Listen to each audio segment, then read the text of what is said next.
So we're not going to, I'm going to move away now from sort of a very loose general discussion on prospect theory to a very, very specific, a very technical discussion of prospect theory. So I'm going to redraw the graph. So this is figure A. I'll draw it over here. Okay. This is figure A. All right, we have a graph. I don't want to make it too big. Right? That's a pretty crooked graph. Well, we have a graph, right? We have certain value at the top. I'll just put CV. Value is guaranteed at the top. At the bottom, value is the loss of value is guaranteed. We have expected gains to the right, and we have expected losses to the left. Right? So that's A. This is B. We'll draw the same.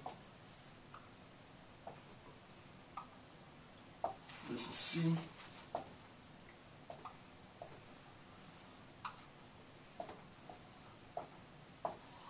And this is D.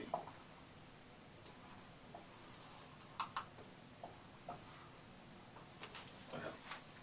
So, guaranteed value, guaranteed loss, expected loss, expected gain. The same for all four, right? So we have figure A, figure B, figure C, figure D. Okay, now, I'm going to, first caveat, and I wrote this here, I created these images as an example. The statistics being used are strictly for educational purposes, right? The statistics being used basically serve a pedagogical purpose so that you have an understanding of what prospect theory is, theoretically, right? So, imagine in figure A that we have the following situation, right? An agent, a person, an individual, is presented with an option. The person has the option in figure A of getting $5,000. So I'll tell the person, hey, you can get $5,000, right? And the likelihood of you receiving this $5,000 is a 3 in 4 chance. You have a 75% chance of getting $5 grand.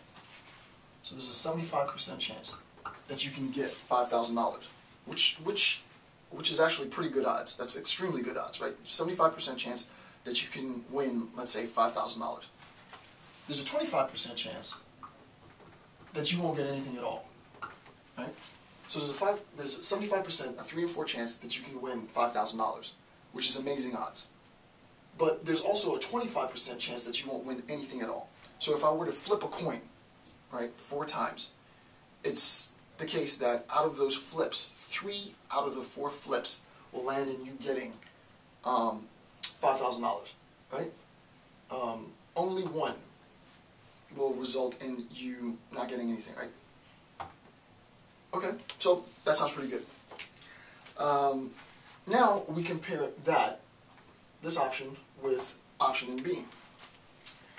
In B, there is a 100% chance.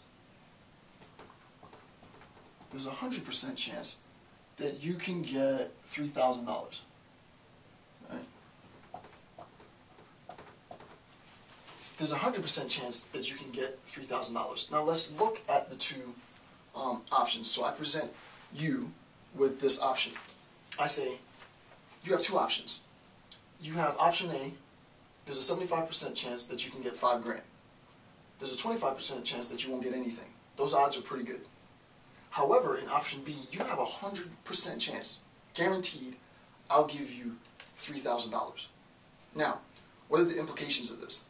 The first implication, if you choose B, and you lose, then obviously, right, if you choose B, and you could have won over here, you obviously have lost $2 grand that you could have potentially won. You could have gotten an additional $2,000. But you're risking that $2,000, right? There's a risk involved, and there's a 20% chance that you won't get anything. So what ends up happening is people end up choosing this state of affairs. Why? Because I'm guaranteed to get $3,000, right? The additional $2,000 that could be had is only had at the expense of losing the potential loss of everything, right? So why would I risk losing that money when I can guaranteed get $3,000, right?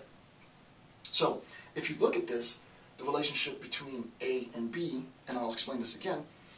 If we choose this would be identified as risk-seeking, and I'll just abbreviate it RS, and this B would be identified as risk aversion, right? Risk-seeking, risk aversion.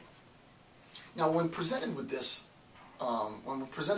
these options, these two options, it ended up roughly being the case that 80% of people chose B, and only 20% of people chose A. So 8 out of 10 people chose to go with the guaranteed $3,000. Right? So imagine I ask you, I say, hey friend, two options. One option, you have a 75% chance of winning $5 grand. However, there's a 25% chance that you won't get anything. Or, as another alternative, you have 100% chance. Right now, I'll give you $3,000. 8 out of 10 people chose to get $3,000 immediately, then to wage basically 25% to get an additional $2 grand, right? So $5,000 total. So what this ends up saying is that more people, since this percentage is higher, obviously, right? 80% is higher than 20%. More people are risk averse with respect to gains, right? So that's the important point, and I'll write it down, right? So that people